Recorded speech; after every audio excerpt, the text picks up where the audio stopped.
नमस्कार साथियों, मैं हूं राजेश कुमार शर्मा और आप देख रहे हैं मेरा यूट्यूब चैनल राजनीतिक पक्ष। आगे बढ़ने से पहले मेरा आपसे निवेदन है कि यदि आपने मेरे इस चैनल को अभी तक सब्सक्राइब नहीं किया है तो प्लीज़ उसे सब्सक्राइब जरूर कर दीजिएगा। बसपा को अपने पाले में करने के लिए जो काम इंडिया एयरलाइंस के बड़े बड़े खिलाड़ी, चाहे उसमें राहुल गांधी हो अथवा नीतीश कुमार, लालू यादव हो या फिर ममता बनर्जी, अरविंद केजरीवाल हो या शरद पवार जैसे नेता नहीं कर सके, उस काम को भाजपा के एक सांसद रमेश विधोड़ी ने करके अपनी ही पार्टी के शीर्ष नेताओं की रातों की नींद हराम करने में कोई और कसर नहीं छोड़ी।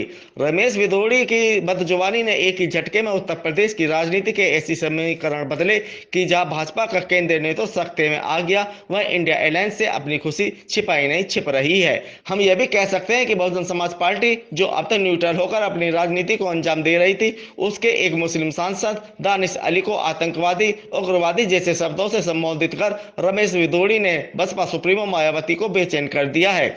मायावती बेचैन इसलिए है कि यदि वे न्यूट्रल बनी रहती हैं तो आने वाले दिनों में मुस्लिम और दलित समाज में पार्टी का गलत संदेश जाएगा, जो उनकी ही पार्टी का नुकसान करेगा।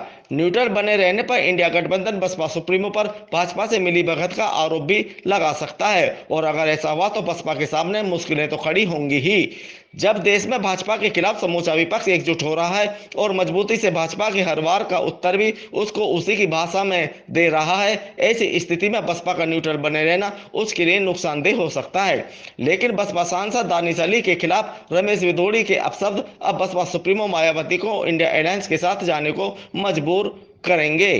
भाजपा के शीर्ष नेतृत्व को केवल उनके सांसद रमेश विधोड़ी ने ही असहज नहीं किया, बल्कि रही सही कसर कांग्रेस के युवराज राहुल गांधी ने पूरी कर दी। मौके की नजाकत को देखते हुए सहानुभूति का मर्रम लेकर राहुल गांधी केसी वेणुगोपाल के साथ पीड़ित बसपा सांसद दानिश अली के घर मिलने के लिए पहुंच गए। दोस्तों, राजनीतिक दृष्टिकोण से देखा जाए तो राहुल गांधी का दानिश अली के घर जाकर सहानुभूति व्यक्त करना कोई साधारण घटना नहीं है। भारतीय जनता पार्टी का शीर्ष नेतृत्व अच्छी तरह जानता है कि राहुल गांधी और दानिश अली की मुलाकात के मायने क्या हैं। अब मायावती के सामने मुसीबत यह है कि वे दानिश अली के पक्ष में नहीं बोलती हैं तो मुस्लिम समाज में एक और गलत संदेश जाने में देर नहीं लगेगी। वैसे तो उत्तर प्रदेश के अधिकतर मुस्लिम समाजवादी पार्टी के साथ खड़े हैं।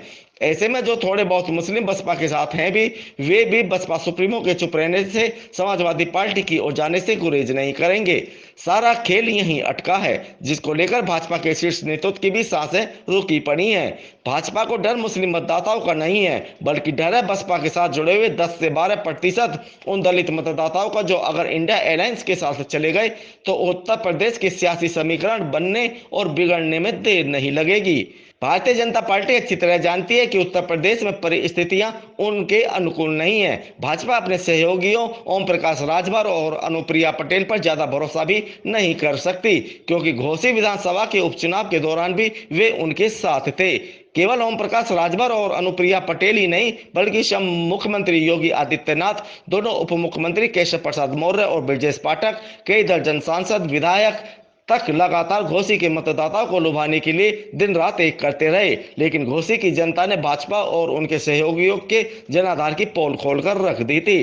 भाजपा चाहती तो यह है कि बसपा सुप्रीमो आगामी लोकसभा चुनाव के दौरान यहां न्यूट्रल बनी रहे, ताकि वोटों के बिखराव का वह पहले की भांति लाभ उठा सके।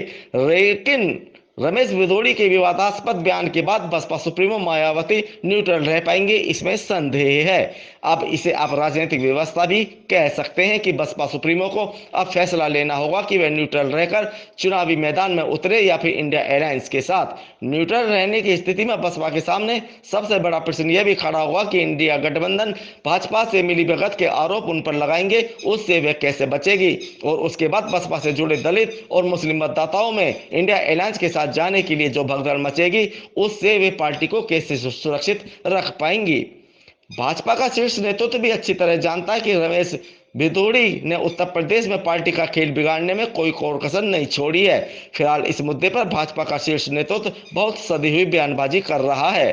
पार्टी जहां पहले से ही पिछड़ों के समाजवादी पार्टी की ओर हुए रुझान से असहज है, वहीं अगर दलित और मुस्लिम समाज भी एकजुट होकर समाजवादी पार्टी के साथ जा खड़ा हुआ तो उत्तर प्रदेश में इस बार 80 की 80 लोकसभा सीटें जीतने का जो सपना भाजपा का केंद्रीय नेतृत्व पाले बैठा है उस सपने को टूटने में देर नहीं लगेगी।